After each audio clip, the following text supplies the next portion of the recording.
Hello, what is going on, everybody? It is Josh Thomas here from TheBitBlock. Welcome to a discussion between myself and Rogersbase. I'm surprised you didn't introduce me as the best part of these discussions and the reason why a lot of people are still subscribed to TheBitBlock, Rogersbase. Listen, that's one person on NeoGAF who said that. That's multiple people on NeoGAF. Well, listen, NeoGAF is trash. Every thread that ever goes up, NeoGAF thread that ever goes up on NeoGAF of one of your videos, in the comments, people are like, the only reason I'm still subscribed is because of his discussions with his best friend Rogersbase. That's the best thing, about his channel. I don't like watching his channel otherwise, so... Listen, you can thank me for keeping your channel afloat, Joshy, will happily go on record as saying that NeoGAF is filled with scum of the earth. I would burn NeoGAF if I could. I'm finding ways. To be fair, they banned me when I made the Professor Layton Twitter all those years ago. Oh, my God. See? And I have an alt account right there, right now, that I still use. See, you know what? That the head of NeoGAF knows that I have, and he's okay with it. So, listen, there you go. NeoGAF can... Secrets revealed in this Switch discussion. So listen, guys, we are actually going to be talking about the Nintendo Switch. We're going to be talking about sort of our first 10 days or so, whatever, of owning it. This is our first discussion as Nintendo Switch owners. We're going to talk about the good, the bad, and the sexy, and the wet as well.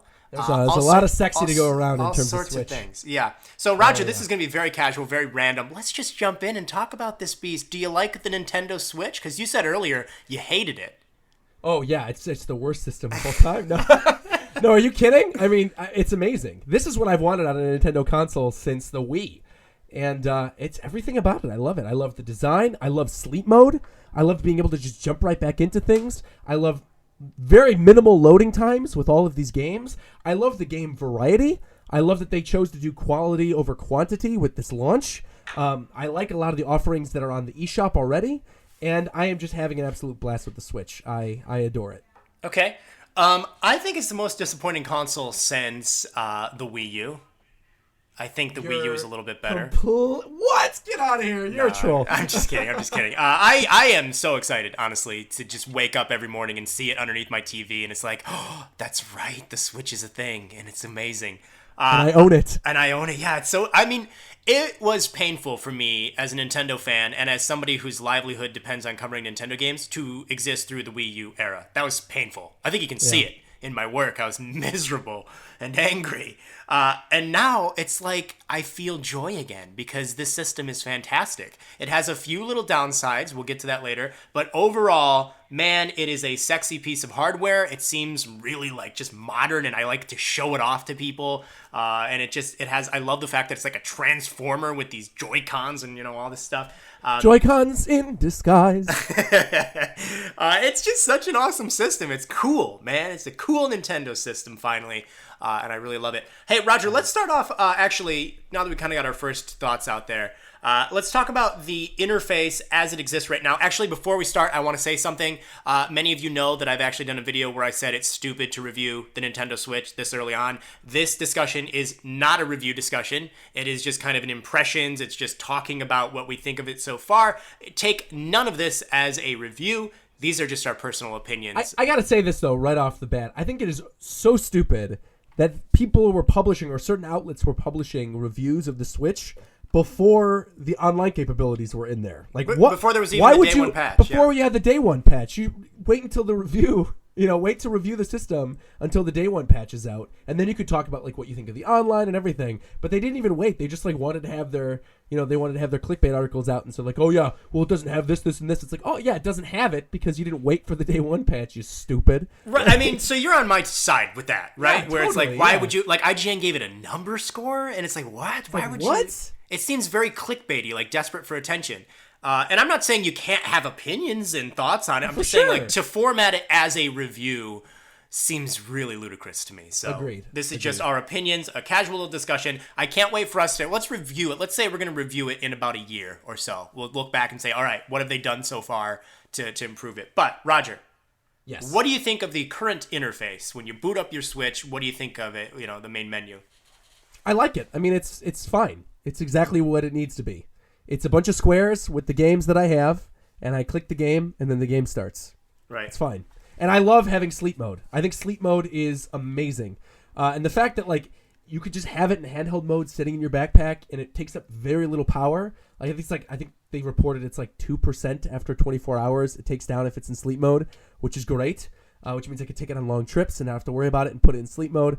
The only thing I really don't like about the interface is the friend list, like the way the friend list is set up with the friend codes. How you still have friend codes, but you also have friend lists.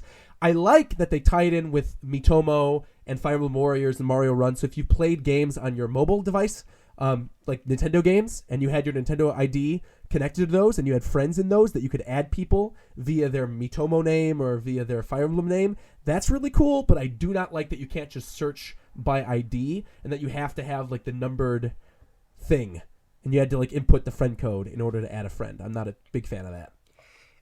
Yeah, I mean, again, I agree that, like, I think the interface looks really sexy. It's very simple and minimal, yet at the same time, I don't think it looks unprofessional. I think it looks really good. And then I like how underneath the big icons for the games, you've got, like, the news, the eShop, album, controllers, you know, system settings and power and all that. That looks really good. I think it looks nice. By the way, what color do you have, the black or the white? Oh, I have the black, yeah. Okay, I went with the white. Yeah, I started with the white because I think that's default, and then I changed to black almost immediately. I like the midnight look.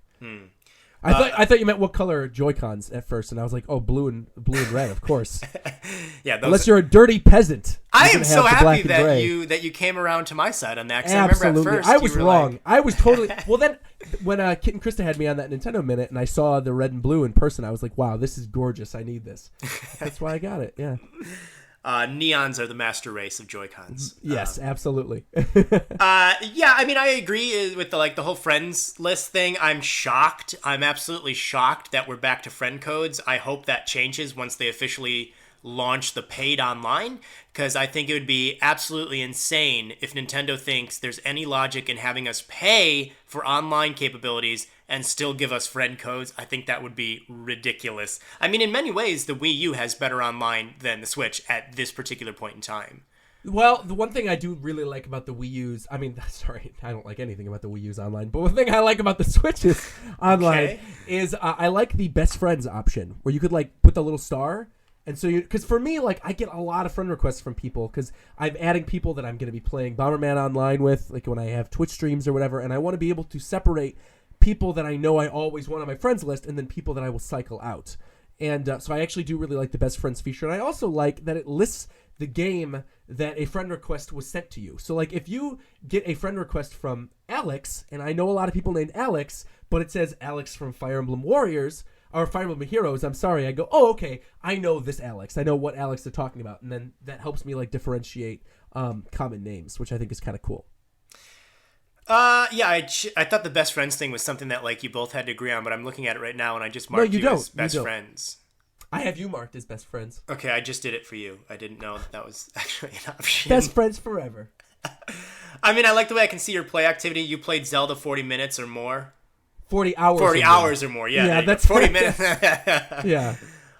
Hey, Rogers played 3 hours of Super Bomberman. I have. No, first. Why does it say first played 3 hours ago? Oh, because I just played it 3 hours ago, but I've been playing it all day. So did you just start playing it 3 hours ago? Yeah, so I got sent Super Bomberman R from Play Asia for my birthday, and I actually still have a video where I gotta like show everything that they sent me. But yeah, I just started playing Super Bomberman R today, and I played for about 3 hours, and I like it.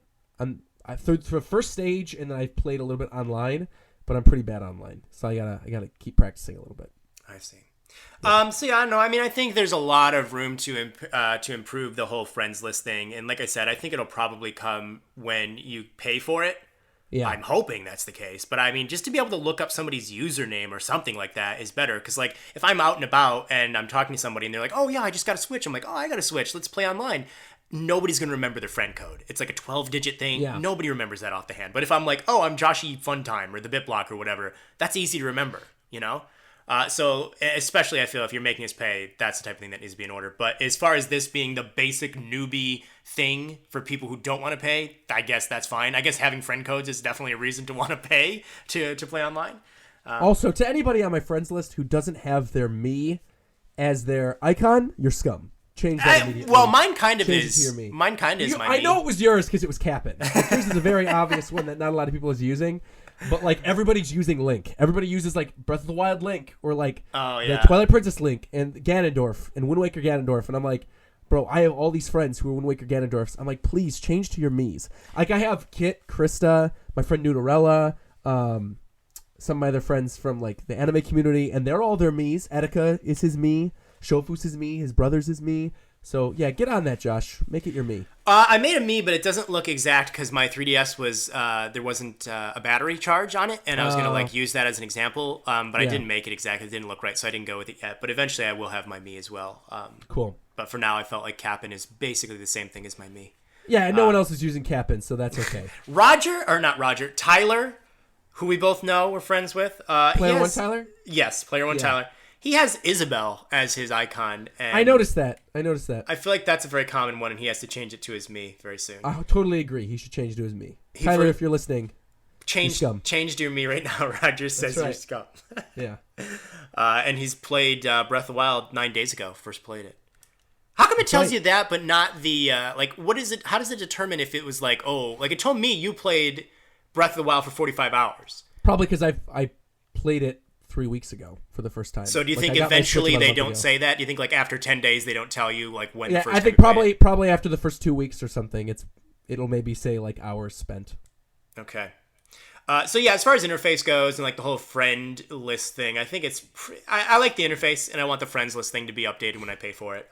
What do you think about like having multiple users on the account? I think that's handled better than it was on the Wii U.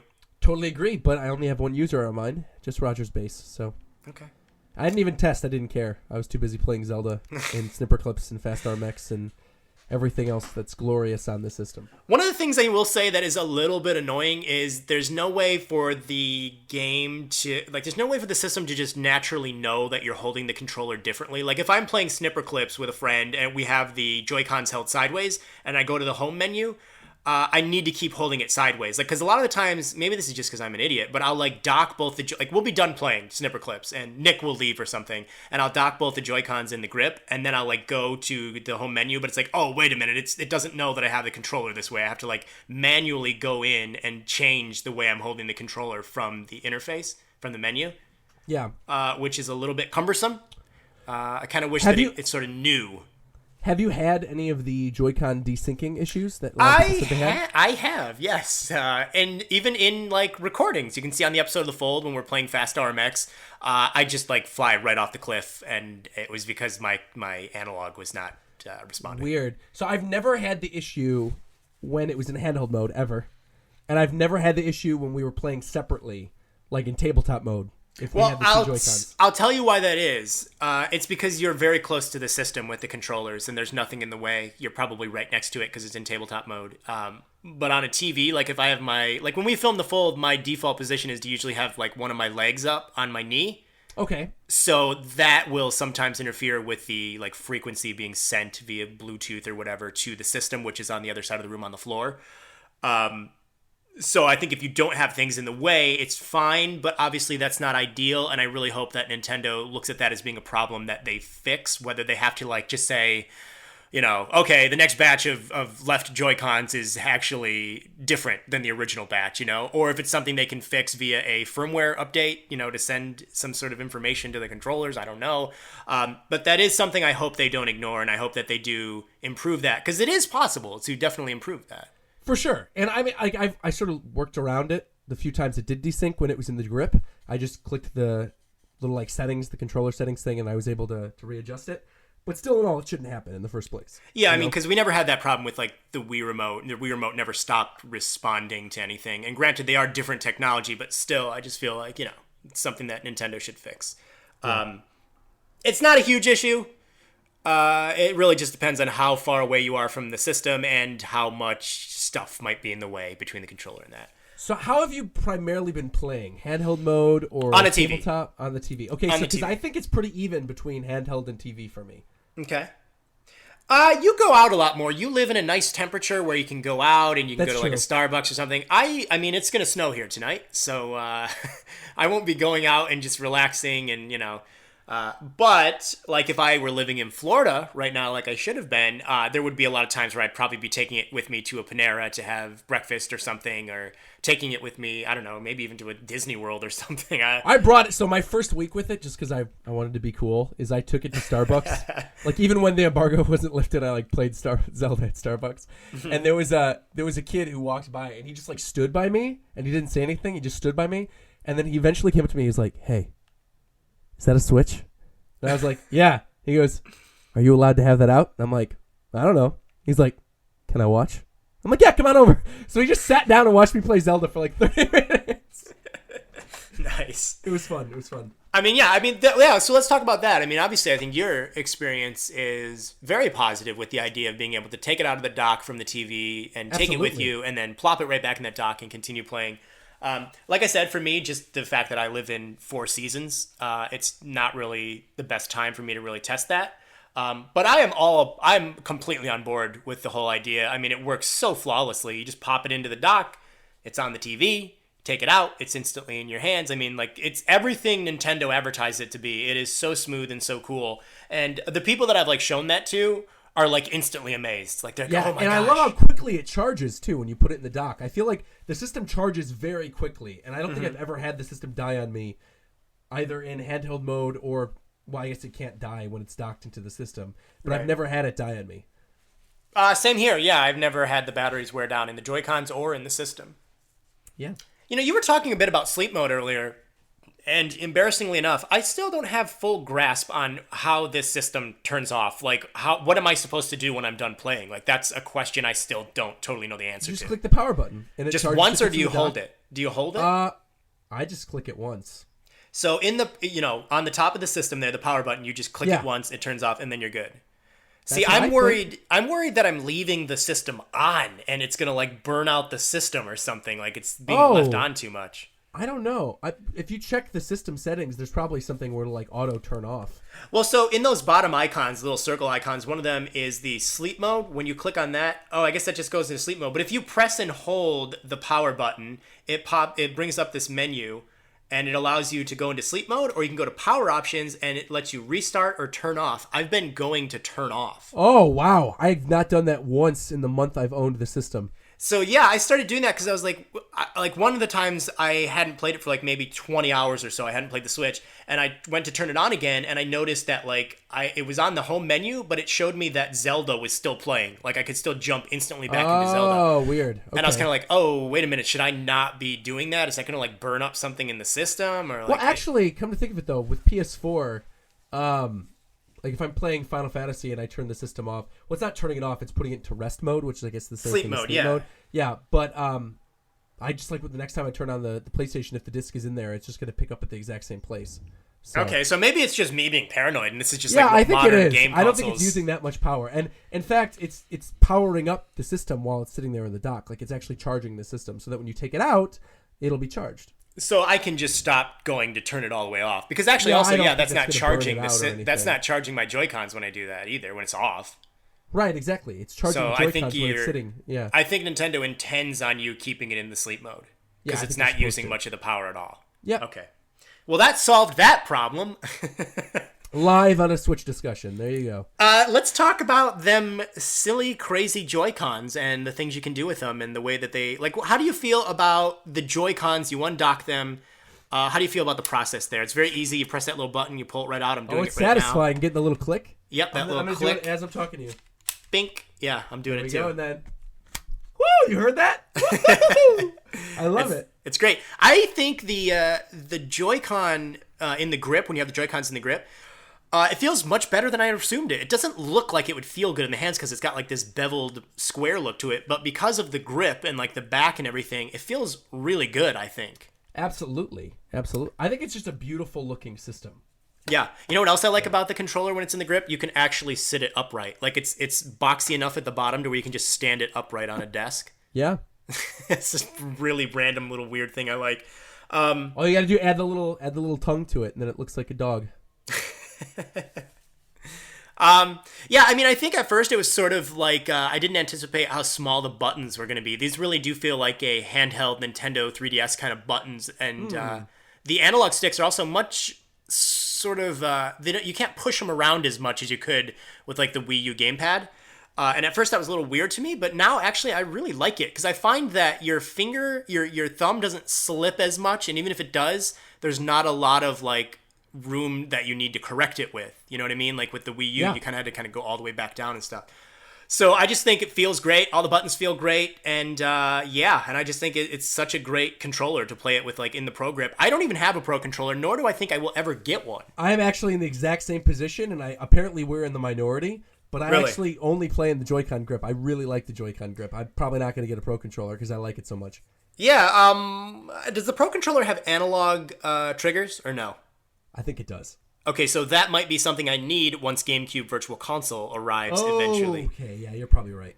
So maybe I will get one then, because if I want to play Super Mario Sunshine on the Virtual Console, I might need the Pro controller. Maybe not. I don't know. But unless I need it for a reason, I would prefer to just buy 2 more Joy-Cons and a grip, even though that's more expensive. I'd rather have that because I like the way it feels. Yeah. How about the Joy-Cons individually? What do you think about like holding it on its side without the wrist strap? We'll start without the wrist strap. How do you think that feels? Comfortably. There was actually a day I was playing Zelda pretty early on, and I was sitting on my couch, and I had the Joy-Cons. I was like, I wanted to eat something, but I was afraid to eat something because the Joy-Cons were like new technology, and I didn't want to eat anything. Right. What I did was I had one Joy-Con in my right hand, and I like put the left one down because I could like move with the right hand one, and so I put the left one down for a second. I like grabbed the chip or whatever I was eating, and I was moving around with the right Joy-Con, just playing with it by itself, and I was like, this is actually kind of comfortable. And so I just sat there with the Joy-Con on its side, playing, and then like eating with the other hand. It was kind of nice. So yeah, one of my favorite things about the Wii era was with the Wii Remote and Nunchuck, how it really felt sort of freeing. It was very like a free way of playing to have your hands separated and not so close together. And this is just kind of the next level of that because you don't have the cord in between them. So yeah, sometimes I think it's just fun to play with the Joy-Cons even individual from the grip, but like one in both hand, kind of Wii Remote and Nunchuck style in a way. Yeah. But yeah, like Nintendo promised, you could probably relax on a beautiful sofa while playing your Switch between both hands. I have many a night. I feel like on the side, when you hold them on their side, though, I do think without that wrist strap, it's a little bit, the shoulder buttons are not good at all because they're just like kind of sunken in. And even though it's functional, I don't think I would really want to play that way. So I'm very, very happy the wrist straps actually give you that extra little like half of an inch or so on the top. Gives you the buttons for the shoulder buttons are actually like above the controller. I'm happy you said that because I felt like I was weird attaching the wrist straps to the separate Joy-Cons when playing on their side. I actually like it. Yeah. Yeah, I'm doing it right now. Ready? Oh yeah. And I think when you do that, it just looks like such a cool little controller too. I feel like that really completes it. And yeah, that's the way to play. It's funny, me and Nick, we filmed an episode of The Fold where we used them on their side for Fast RMX, and I was a little bit worried that like, oh man, this is not gonna control very well because they're like, these tiny little things, and they are surprisingly useful in that kind of game even. And so yeah, I'm just really surprised by how unassuming they are, but yet they are very functional, and I enjoy using them on their side. Yeah. I am disappointed in something, though, Josh. Okay. Disappointed in something that you said regarding Joy-Cons. Oh my God, this wouldn't be the first time. Yeah. And you mentioned you were disappointed in HD Rumble. I am disappointed in HD Rumble. I want to know why, because that ball thing still blows my mind whenever I play it in 1-2 Switch. So the ball thing is definitely one of the better examples of it, for sure. I felt like that was it, though. Like, a lot of 1-2 Switch, when I was playing it, I never stopped and thought, oh, wow, that's cool. Like I did for the ball thing and maybe a couple others. But the rest, to me, it's just very easy to get lost in the game and just feel like it's basic Rumble. I mean, that's fair. See, for me, I don't know if it technically uses the HD Rumble, but it feels like it, is Fast RMX. I love playing that in a handheld mode with the 2 Joy-Cons attached to it. And then every time you boost, like the rumble, you could feel like the ball, however the rumble works in the Joy-Con, it almost feels like the balls from the ball count game are like rumbling inside of the controllers. And so it feels like your engine is revving up. And that is just such a cool feeling. And I like Fast RMX just for that. Yeah, I mean, I guess maybe I just need to pay more attention to the feeling of the rumble, but I gotta be honest, like, so far, maybe it's just my mind is elsewhere and I'm not really paying tons of attention to it. But it is the type of thing that is less intrusive and less obvious than I assumed it was going to be. Yeah. It just hasn't blown me away yet, but I really do think it's just going to be a matter of wait. So you wanted it to be intrusive? I wanted it to be more obvious. I wanted it to be more like, oh, whoa, what's going on in the controller? That feels really fancy and new. But for the most part, when I'm playing, I just feel like it's something that's very easily forgettable. See, I disagree with you. I don't think I want it to be intrusive when I'm playing Splatoon. I think it's just something that, like, maybe the first time I go, oh, this feels kind of cool, and then I don't think I ever want to, like, notice that it's there. I just think it just adds that extra level of immersion, but I kind of want to get lost in it. I don't want to be aware of the fact that this Rumble is so different than all the other Rumble I've ever played with. But then at that point, it's almost like, what's the point? If it feels like just regular Rumble, what's the point in advertising that this is got, You're right. I mean, I'm playing Fast RMX right now. I literally started it up because you mentioned that. And, like, I'm feeling the Rumble. It really does just kind of feel like sort of basic Rumble. It sort of tapers down a little bit more. Yeah, like, see what I'm talking about, though? Yeah. But, again, that's because I'm purposely playing this trying to feel rumbly stuff. So it does feel like, you got, like, that. At first you get that intense Rumble, and then it sort of slowly kind of fades out, which is something I don't know regular Rumble would do. But I guess what I would say is I'm still very much interested in it, but it wasn't like this aha moment that I expected it to be. But that could still come with more games. I mean, I imagine like a WarioWare game could have a lot of fun with that kind of thing. WarioWare is going to be awesome on this with H2 Rumble. Exactly. For sure. But aside from that ball game in 1-2 Switch and maybe a couple others, I really did just feel like, oh, this is just, like a good Rumble. So while we're talking about 1-2 Switch and Rumble and stuff, I think we kind of exhausted all the hardware stuff. We've been talking about that for half an hour. Mm-hmm. Let's talk about some games, man. Let's start with games. Let's start with 1-2 Switch. We're not going to talk about Zelda that much. If you guys want to hear about Zelda, we just recorded an hour-and-a-half long Zelda review discussion on my channel. So overall thoughts, very briefly. I love it. Josh, Zelda. I absolutely love it. I think it is my new favorite Zelda game. I think it's even better than Wind Waker HD. I'm having a blast. It is such a wonderful game, all about running around half naked. That's a good way to put it. Yeah. So so if you want more details on Zelda, go check out that video. We're going to talk about the other all those other games here. Let's start with 1-2 Switch. So I did not like 1-2 Switch the first time I saw it. I was not impressed with it. I was like, this is whatever. And then I did that Nintendo Minute, and then I fell in love with it.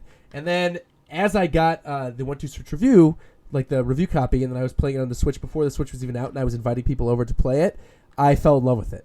And now I actually really think it's an awesome party game, and I don't think it's as good of a party game as something like, say, Wii Sports or Wii Sports Resort, but I do think it's really fun, and it actually is worth the price of admission, which is something I never thought I would say about that game. And I think it's going to be even better when they eventually pack it in, which I think they will do for the holiday, because I think it's just the perfect family game.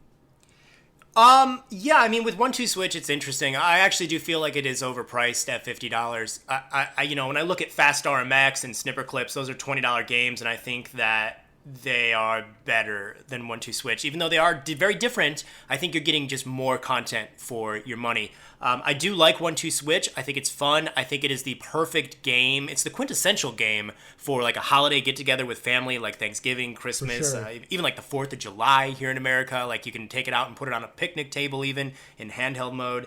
The thing is, though, it does feel... It does feel very tech demo-y, and I don't even know if I say that as like an insult, because I do like tech demo-y stuff. I'm actually more fond of it than most people. But just like the menu seems really quickly thrown together. You're literally just like cycling past giant images of each one of the games. Okay, so see, I like that. I like that Why? a lot. Because it's very easy to just pick up and jump right into it. There's no like... You just press L and R to whatever to switch games, and then that's it. That's all there is. There's those big pictures. They're HD. It looks nice. That's something I really liked about the game, right from the get-go, is that it's just so easy to jump right into it. And you have to like cycle through menus and different modes and stuff. I feel like they could have displayed them in a better way. I get that it's like you can be very user-friendly without just being blatantly dumb by just having like pictures that you cycle through. Like they could have actually had like a little bit of a grid or something, or a category. Like if I wanted to say like, oh, we want to play the dance related games, like, or something like that. We want to play the really energetic dancey kind of games. There should be like a little button or something that shows me like, here's all the this or that. It just seems like they could have categorized it a bit better to give it a more professional, polished look than just saying, hey, cycle through big images. Here's your dance game playlist. Or here's games that are more like skilled, or here's bigger games or smaller games, something like that. They kind of have that with the star rankings, right? With the difficulty rankings. I think they use peppers, don't they? Peppers, they're peppers. Yeah, I think it is peppers. Yeah. It's been a while since I played. I've been so immersed with Zelda and the other stuff. Yeah. I don't want to come off as I'm being down on it. I like 1-2 Switch, but will I care about 1-2 Switch in a year? No, probably not. When I get my Mario Party and I get my Switch Sports Resort and stuff like that, this game will be. This will be one of those games. You said Switch Sports Resort, and I just melted in my chair. I know. Can you believe? I want that so bad. Please. Tropical HD version of Woohoo Island, all new sports with the Joy-Cons. Oh my gosh! Online functionality and some of the stuff would be great. But yeah, I mean, 1-2 Switch is, I think, one of those games that's going to fall by the wayside in a year or so, maybe 2 years. It'll be one of those launch games you look back on and you think probably a little bit less fondly of than you did at the time. It is silly and fun. I love the monkey game where you're acting like a monkey to try and get a female monkey to mate with you. Oh, you mean Harambe? Harambe, yeah, the Harambe minigame. Yeah, I'm glad to see that he's not dead. He is, in fact, alive and well in 1-2 Switch. And mating. And mating, yeah. So, Harambe really lives on. So, yeah, I mean, I think some of the games, though, are a little bit... they don't have much replay value. There's some of the games where I'm like, oh, that was silly. Okay, I don't need to ever play that again. Yeah, I like Safecrack. Safecrack is one I keep going back to. I think Safecrack is a cute one. Yeah. I like Tricky Dice. Tricky the Dice one. That's fun, too. So yeah, but then there's some that are like the one where you have to unravel the treasure chest. That's sort of the thing where I'm just like, oh, that was cute. Okay, I don't really want to play that a ton more. That's how I feel with the shaving one. Yeah, the shaving one, I think, is another example. It's the type of thing that's like, oh, this is really silly and fun, ha ha ha. But I can't really get better. I think that's one of the things. Like a lot of the games are like, you can't really get more skilled necessarily at them. But I really do think that 1-2 Switch is kind of nailing the market of, hey, it's for family get-togethers. Hey, it's for friends at a party or something. And with that in mind, it nails it. It really does it perfectly well. I'm surprised you didn't mention your favorite game, which is Wizard. So I had to play that on The Fold. There's an upcoming episode of The Fold, Part 2, where we play that. And I hated every moment of me having to pretend to be a wizard. That's why I brought it up. And I won, too, which made it even more depressing. That's sad. So we talked about 1-2 Switch, talked about Zelda in the other video. What other games do you have for your Switch currently? So I have Fast RMX, Snipper Clips, and Bomberman. So do you want to talk about those? And I'm sure, I think you have a few more. We can go on those. I have Zelda, 1-2 Switch, Fast RMX, Bomberman, Snipper Clips, Spectre of Torment, which is the new Spectre Knight, Shovel Knight expansion. Mm-hmm. I downloaded Waku Waku 7, which is that old Neo Geo arcade game, which is already on Virtual Console, which is amazing that they already have Neo Geo arcade games on Switch Virtual Console. So I downloaded that, and I have Blaster Master Zero, which came out 2 days ago, and is awesome. Switch has a Virtual Console? Technically, yeah. It's called Arcade Archives right now. Ah, I see. So, really quickly, do you want to give your thoughts on the games that I haven't played, and then we'll go into the ones that I have? Sure. Waku Waku 7 is like a old Japanese weird cult classic fighting game. I love it. It's great. If you like Street Fighter, if you like fighting games, check that out. I'm not going to say anything else because, Josh, I know you don't care. And I'm going to move into talking about Blaster Master Zero really quick. Have you ever played the original Blaster Master? I have not. That's why I was really surprised. Like, I didn't get why you were going nuts over it when they announced it. It is an awesome old game on the NES where you go from being in a side-scrolling tank to a top-down adventure game, and it's almost like a Metroid because you're constantly like exploring these environments and getting power-ups to then unlock other parts within these other, vast world. The music is fantastic. It's a classic NES game, and so this new game, this new Blaster Master sequel by Inti Creates, is wonderful, and it has a lot of the nostalgic feeling of the old game, and still has like the pixel art style, but it actually looks much better. Like, it's all done with HD in mind now, and I'm not really a huge fan of pixel art style anymore. I kind of feel like everybody's doing it, and so it's no longer special. Yeah. But I really like it for Blaster Master Zero. It has these little classic NES pixel style cutscenes, and just the environments are really well developed. Like, you're always finding new things. You're never bored. There's always cool different ways to take out enemies. The bosses are all great. So yeah, Blaster Master Zero is awesome, and I actually think you would really like it, Josh. So, and it's $9 or something on the eShop, and it's great. Okay. Yeah. All right. Maybe I'll check it out. Yeah. And then Spectre of Torment, I've played like literally 5 minutes of because I was playing everything else, and I've already played Shovel Knight, so I figure I'll probably get to that somewhere down the line, but I haven't really played too much of it yet to give a good judgment. Okay. I never got on board with the whole Shovel Knight fandom for some reason. Weird. I downloaded it on the 3DS or the Wii U, or one of them, like the original thing, and I was just like, oh, okay, this is cute enough, but... I think it's more for people who like really like the old Mega Man games. I think if you like the old Mega Man games, you're going to like Shovel Knight. Yeah. Yeah. So let's move on to, let's talk about some Fast RMX. I love the game. I am very impressed with it. It's gorgeous. It plays really well. And it's literally just like basically a spiritual successor to F-Zero GX. It is F-Zero, which is why I love it. I mean, I like it more than I like F-Zero GX, to be honest. I like RMX. I like Fast RMX on Switch more than I like F-Zero GX. Oh my god. I can't make that statement myself, but I'm impressed with it. The reason I'm saying that is because the online is so easy. You literally click online, within 4 seconds you're in a match, you're racing with other people, it's beautiful, there are very few load times, and it's great. Playing it multiplayer is fantastic. I love playing it local multiplayer. I do love F-Zero GX's story mode and those weird little cutscenes with the characters. And it's kind of a bummer that they don't have like the characters, mostly like the cars of the characters in Fast RMX. But beyond that, everything else about it I love. And I think like they should have just called this F-Zero RMX or something. Like it really is. It's an F-Zero sequel. So I feel like the what makes me like F-Zero GX more is in the content, the idea that you can customize your own vehicles, the characters. There's really not much character to Fast RMX. It's really just more of the vehicles. So I think if they would like expand beyond that and look to like Star Wars and Star Trek for inspiration for new characters and stuff, and put an emphasis on that, it would have been better. But I will say, the first time I think I've ever heard you say that I want more Star Wars. I don't think that's ever happened on any video that we've ever done ever. Well, I mean, I think in many ways F-Zero's characters feel very Star Wars to me. You know, it looks like they kind of drew inspiration from the idea of Star Wars with like all that stuff. But just judging it as its own game, I think the controls and the gameplay are very tight. I like the idea of the phase shifting from orange to blue. I think it keeps you on your toes, keeps you constantly paying attention to the tracks. It's very exciting when you get those boosts or when you jump off those ramps.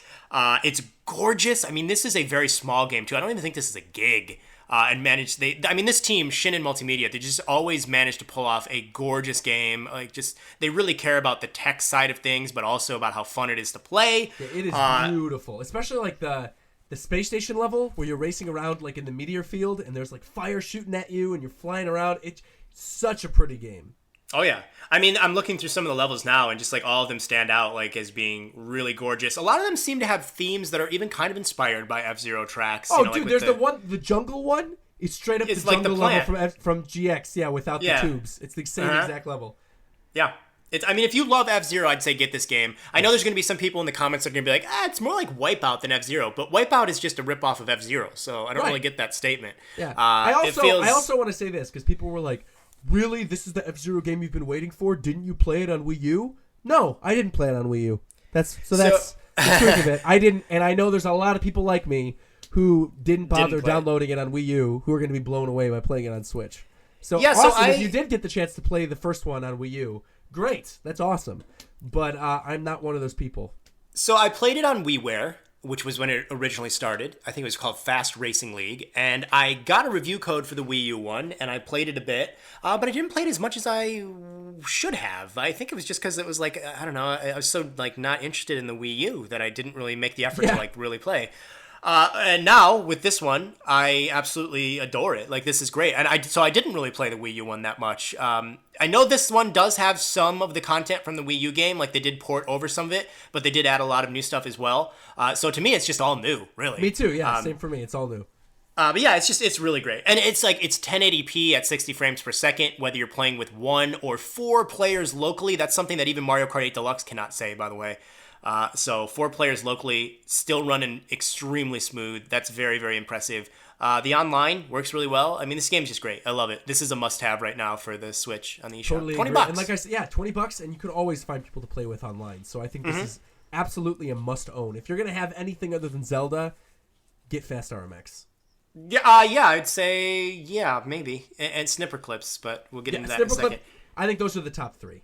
I think, unquestionably, Breath of the Wild, Snipper Clips, and Fast RMX are the best 3. I totally agree with that, yeah. Yep. And like I said earlier, if you don't have, like, maybe you want to play it with another person, you actually have the ability to play with 2 people right out of the box with a Nintendo Switch, because you can take the Joy-Cons and hold them on their side, and that works perfectly fine, like I said earlier. And that's kind of one of the cool things about the Switch that I don't think a lot of people have talked about, how, like, this is 2 players right out of the box. Always. With the Joy-Cons. You're on a plane.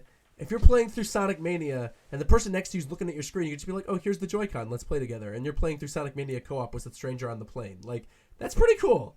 Right. Just it's really easily accessible for 2 players. I think that's Or, like, that's if great. we're, like, for when we go to Disney World later this year, right? Like, we don't both have to have our Switch with us. Like, I can have my Switch, and I just break off a Joy-Con and give it to you, and we're playing Mario Kart Battle Mode. Like, right, exactly. It's crazy.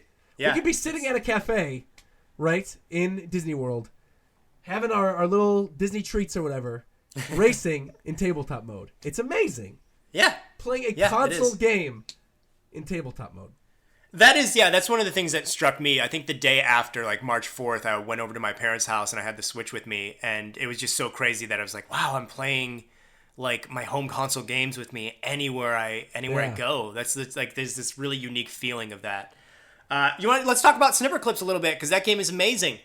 Yeah, I thought you were going to make the segue because you said you were playing at your parents' house, and my mom is currently visiting in California right now, and she's the one playing through Snipper Clips with me, playing co-op, local co-op, and it's a lot of fun. I mean, it's a cute little... it feels like the Animal Crossing team made this. I know it's not the Animal Crossing team, having looked into it, and obviously knowing the developer, but it feels like the Animal Crossing team made it. It's that kind of cutesy, funny, comedic game, and I'm adoring it. I love everything about Snipper Clips. See, I would have guessed that the team that made Freaky Forms for the 3DS eShop made this, but of course that's not the case. It seems very Freaky Forms, seems kind of almost like a Skip-style game in some ways. Definitely a Skip-style game for sure. With the weird facial expressions you get out of the characters. That's so charming and amazing. How far are you in right now? I have beaten Snipper Clips. You've beaten it. Okay, I have not beaten it yet. Well, that's not totally true. See, because the thing about Snipper Clips that's really interesting is you have levels that you play with 1 to 2 people, and then you've got levels that are only available with 2 to 4 players. Okay. And I have not done a ton of the 2 to 4 players, but I have beaten all of the 1 to 2 players. Me and Nick beat all the 2-player stuff. Got it. So that's one of the things that I think is really unique about this game. Like the idea that it's like there are things that are specifically designed for like 2 to 4 players. There's like a lot of them. I think it's like 20 or so stages. So yeah, it's really unique in that way. And you can, like, if you don't have 3 or 4 people, you can still do them in 2-player, but you just switch back and forth. So like one person would basically be switching back and forth between 2 of the characters. Oh, okay. Have you played Snipper Clips in 1-player mode at all? I tried, but I was like, I don't like this, and I like go on. Well, so I will say this: in 1-player mode, a lot of the joy is kind of sucked away from the experience. Because it's fun, like playing with the other person and being like, "What are you doing? Why are you doing?" Yeah, like yelling and giggling back and forth and cooperating. But I will say this: it is not completely lifeless, and it's not completely unplayable in 1-player mode. It's not like Triforce Heroes, like Zelda Triforce Heroes. To be fair, Triforce Heroes just wasn't a good game, so... That's true, yeah, but it was especially broken when you tried to play it with 1 player. It felt like a massive chore. This doesn't really feel that way. In fact, if I had to relate it to something, it's a little bit like Pikmin, in a way, Pikmin 2 or 3, to where you're controlling multiple captains and you just switch back and forth to get stuff done. Yeah. Not as enjoyable as that, of course, but it's more that than it is Triforce Heroes, I would say. But still, you want to play this with other people. Yeah, there was recently something I read where I think Onuma or something was like, I wish more people played Triforce Heroes. I'm like, I wish more people would forget about Triforce Heroes. I wish they made a better game. Yeah. And more people would have played it. You know what I actually kind of want, we're getting a little off topic, but I want to talk about it, is because we mentioned on Zelda, in our Zelda discussion, that like where could they go from here, right? Because Breath of the Wild is so great and expansive and beautiful. Like where could they go from here? I would actually like a top-down 2-player Zelda game. I think a 2-player Zelda game would be really good because you have both the controllers built in with the system, and they've never really just done straight up co-op. They did 4-player, but 4 players, it's kind of chaotic. You know, people are messing with each other, and 3 players in Triforce Heroes just didn't work. Whereas I think 2-player could be a lot of fun, and it's easy to just get another person to play through the game with you. It's not like rounding up 3 other people to sit down and play through the game. Yeah, definitely. I mean, like we said, this is a right out of the box 2-player experience with the Switch. I think a 2-player co-op top-down Zelda is what we're going to get next. Mark Bingo. my words. And I mean, I would be okay with them also having 4-player. Me too. I would love another 4 Swords. Yeah. That's what I'd really want out of life, basically, at this cool. point from Zelda. Just a complete 4 Swords adventure sequel. Obviously, it wouldn't have the whole gimmick of going into a building via your Game Boy screen, which I did think was really cool. I love that. But I think I'm gonna make the prediction right now. I think okay. The next Zelda game we get on this system 2-3 years from now is going to be a top-down co-op 2-player Zelda game, and they're going to address the critiques that people had from Breath of the Wild when they first revealed it, and they were like, is Zelda going to be a girl this time? Can you play as Zelda? I think it's going to be a co-op Zelda game where you play as both Link and Zelda. Okay. I'm calling it right now in 2017. Mark my words, when they announce this at E3 2018, that's what we're getting. Okay. I mean, you got to keep in mind that team, too, the handheld Zelda team, hasn't done anything since Triforce Heroes, so it's very logical to think they're hard at work on another Zelda experience that would be for the Switch. When did that launch? That was like 2015? Late 2015, yeah. Okay, so it's been a I don't think we're gonna see that though until at the earliest E3 2018. Yeah, I don't know if we'd see it this year, but I think that's definitely happen. coming. Something's coming for a Zelda, kind of a more lighthearted, smaller-ish Zelda type thing. Yep. But yeah. But Snipper Clips, yeah, highly recommended. I love it. I got a review, actually, for Snipper Clips coming up, I think, probably in like 24 hours of people listening to this. So, nice. Stay tuned. It's a fancy one, too. It's green screen, old school BitBlock review. So, yeah. Classic Wii Folder Josh. Classic Wii Folder Josh. I'm dusting off a classic here. And then finally, you want to talk a little bit about Super Bomberman R? Yeah, so I am only one world into it in the single player. I played it for the first time today, 3 hours ago. I'm liking what I've played so far, but I got to play more. It's surprising. Maybe I just suck. That's a possibility, but it's surpurprisingly difficult. Oh, well, Bomberman games have always been difficult. That's not... Okay, so I've never played a Bomberman game before, well, aside from the original. Issue, then, yeah.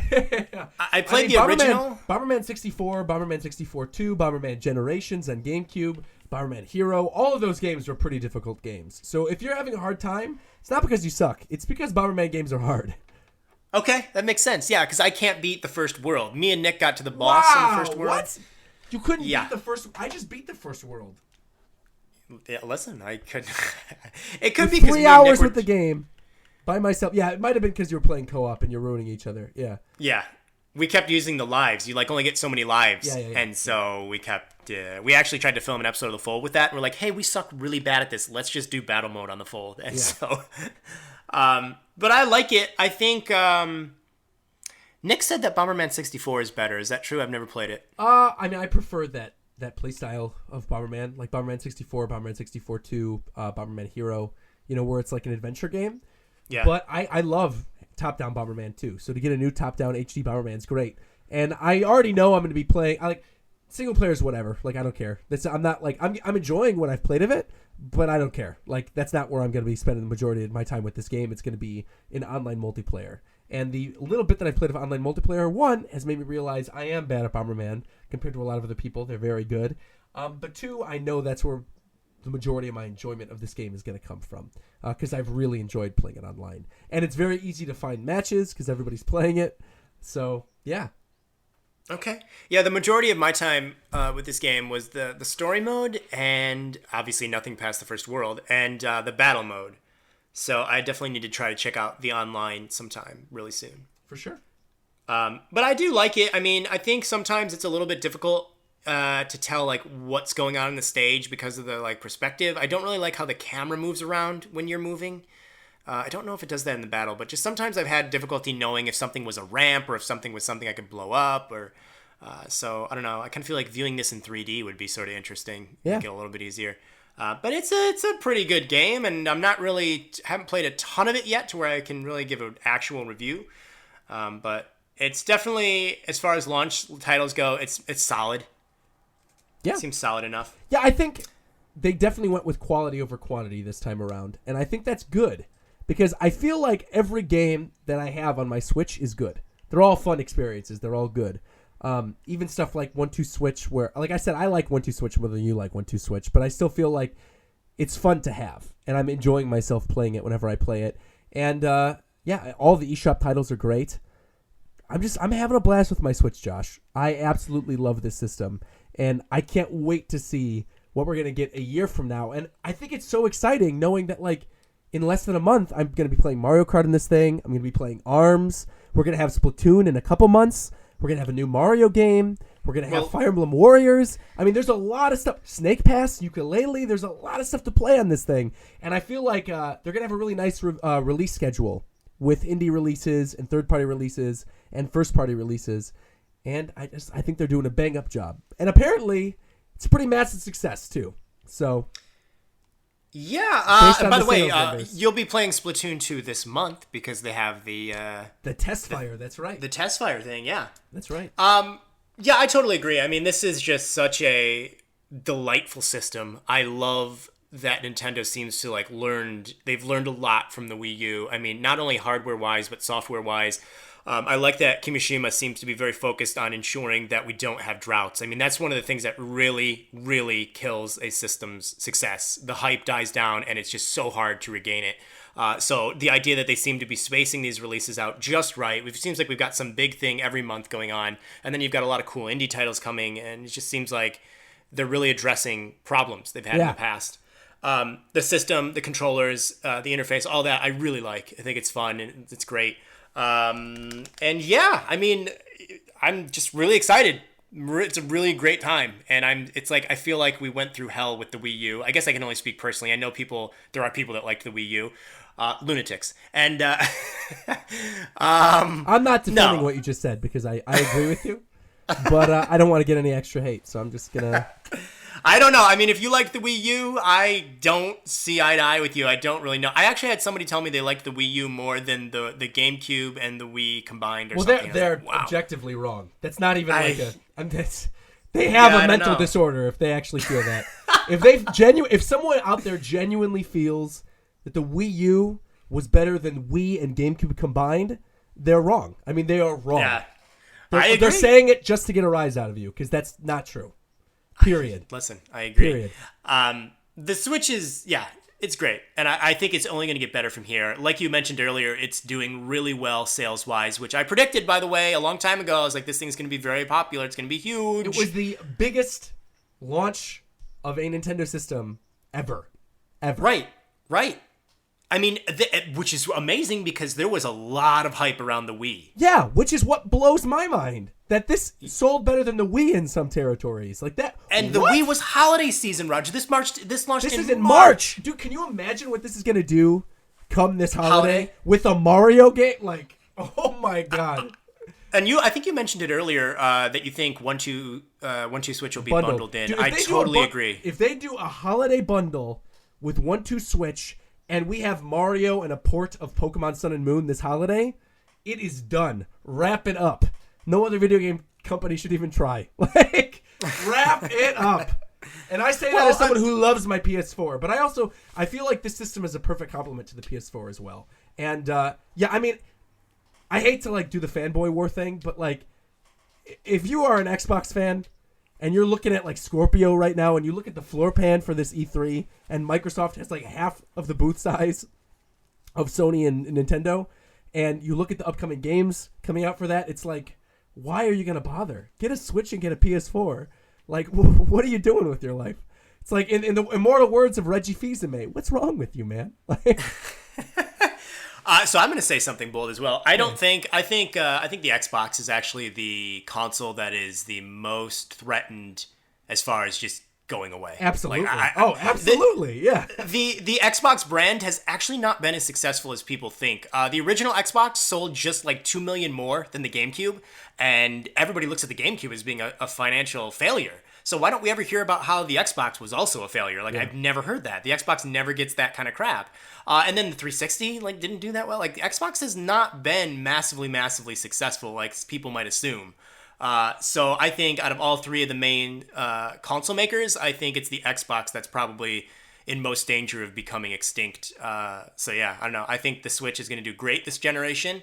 I do think it's pretty funny, though, that within hours, Switch in Japan outsold the lifetime sales of Xbox One in Japan, and that within the first 2 days, they outsold the lifetime sales of 360 and Xbox One in Japan combined. That is crazy. Like, that's insane. Yeah.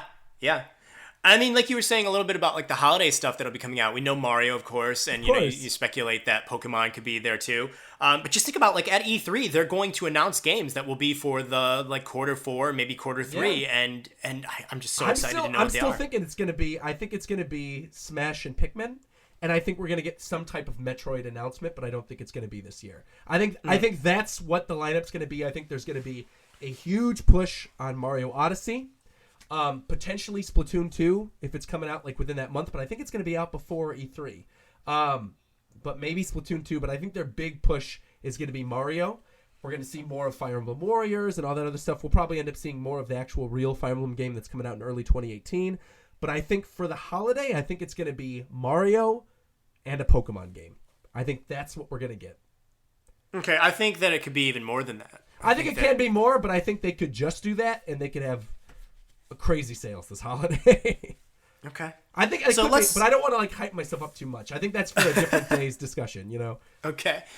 Yeah, when we get closer to E3. Sure.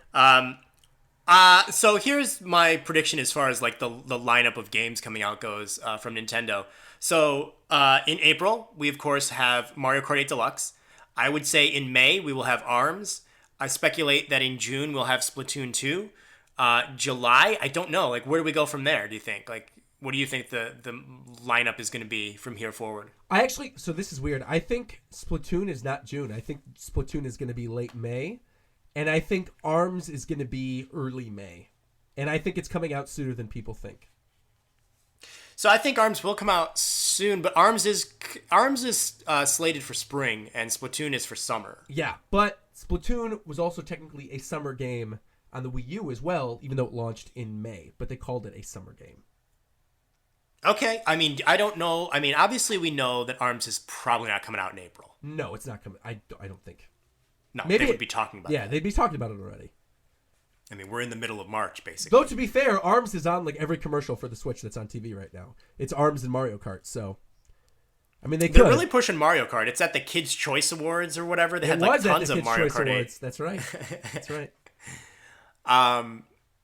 So yeah, I mean, I just feel really confident in Nintendo. I think the Switch in its first year, I think by March of next year, the Switch will basically have outsold the lifetime sales of the Wii U. I think that's maybe a safe bet. I mean, as long as Nintendo keeps up with supplies. Right. Yeah, if they keep up with supply and they better, Nintendo, you really need to, because you can make so much money off of this and it can be such a success. But I really think that's going to be a thing. I've said that a while ago. I think I said that like months ago as well. So I think that's going to happen. I love the Joy-Cons. I love the controllers. Zelda's amazing. Yeah. Greatest Zelda game I've ever played. All time. I love all the extra stuff like Snipper Clips, Fast RMX, and and Bomberman. Can't wait for the battle mode in Mario Kart. Yeah, definitely. My God. I was going to say, we're an hour into this discussion, and we really have not talked about Zelda. Like, do yourselves a favor if you're listening to this. Go watch the Zelda discussion we just had, because we gushed for, I'd say, like almost an hour and a half and about everything. And it's a really fun listen. So we advise you to go listen to that. Yeah, definitely. But yeah, do you have any like final thoughts on the Switch? The one hardware thing or software? I really want still is that I'm concerned about, that I think they could mess up, but I don't want them to mess up, is Virtual Console. I think I really want them to have a reason for not having Virtual Console at launch, and I hope that reason is GameCube. And if we don't get GameCube Virtual Console, I'd be lying if I said I was not disappointed.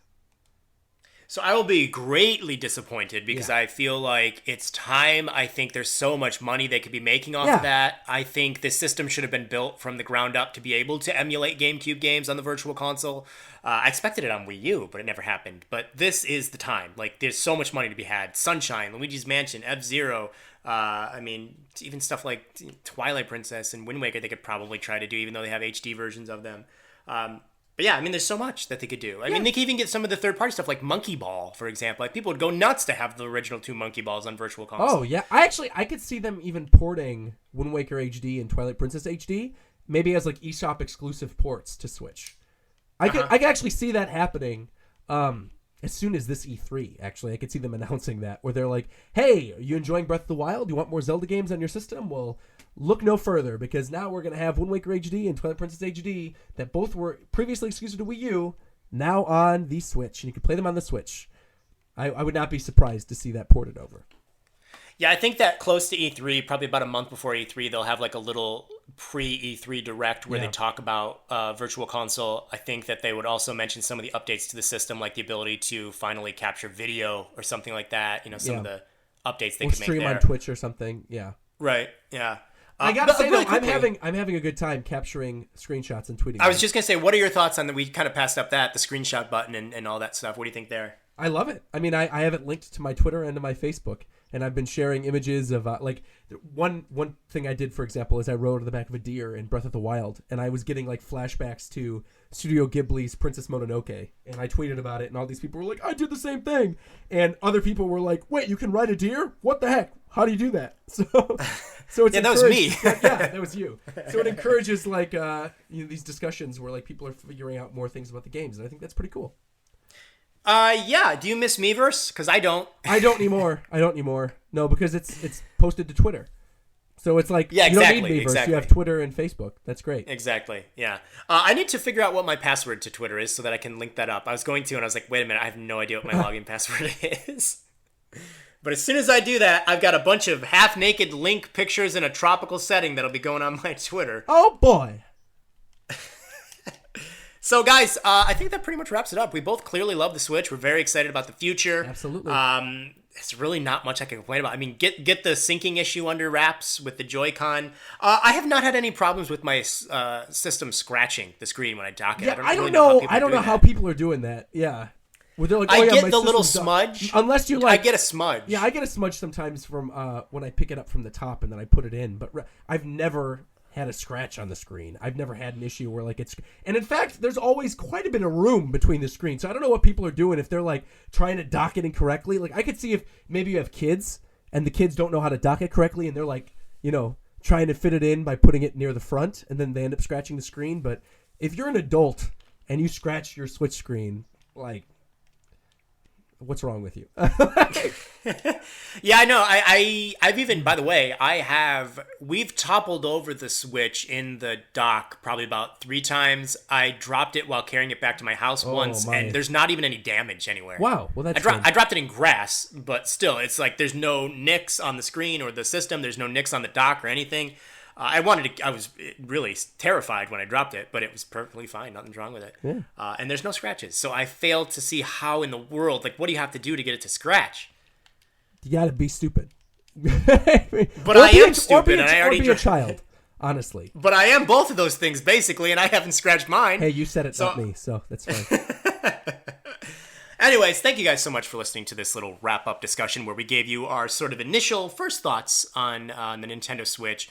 Like I said, we're both loving it. Roger, thank you for chatting with me about the Switch. Of course. Anytime. I look forward to kicking your butt in Mario Kart 8 Deluxe's battle mode. Yeah, in person at C2E2 in a month. In person, yeah, and just online. I'm making you join me online. That's going to be my summer, playing that online at night. Yeah, and reminder, again, to people, if you forgot, I've reminded you 3 times already, but we want you to listen to the Zelda discussion that is going up. We have a very big Zelda review discussion where we give our thoughts about Breath of the Wild. That's on my channel, my main channel. And if you are not already subscribed to my secondary gaming channel, I want to throw that out in this video as well. I have a secondary gaming channel called Game & Vlog as well that is linked in my featured channels on my main channel. So if you're already subscribed to Rogersbase and you were unaware of Game & Vlog, go check out Game & Vlog. Once we hit 5,000 subscribers, I'm giving away a set of the Breath of the Wild amiibo, and we're already at 4,000. So 1,000 away. Get your subscriptions in. Nice. By the way, the Bokoblin is the best amiibo. Yeah. Oh, I like the Bokoblin, but I think my favorite's the Guardian. The Guardian looks pretty cool, especially next to my little Makar amiibo that was made for me. So I like it. Also, one last thing, Josh, you'll be happy to hear this. Roger Rambles coming at the end of next week. Oh, nice. See, you've only done one of those so far. That's right. But I got a lot of stuff to talk about. So I listen to Roger's rambles when I'm doing crunches on the floor in my room. I'm doing it just for you, Josh. Nice. All right, guys. Thanks for listening. And you know what, Roger? Leave a comment with the link to that Zelda discussion below. I will pin it, and everybody will see the pin. Cool. And you basically can follow Roger on Twitter and all that stuff. Those will be pinned as well. Yeah, Roger, link it. I'll link it. You'll link it? I see what you did there. Hey! All right. All right. Well, we'll talk to you guys later. Thanks for listening. Bye. Bye-bye. Kaboom!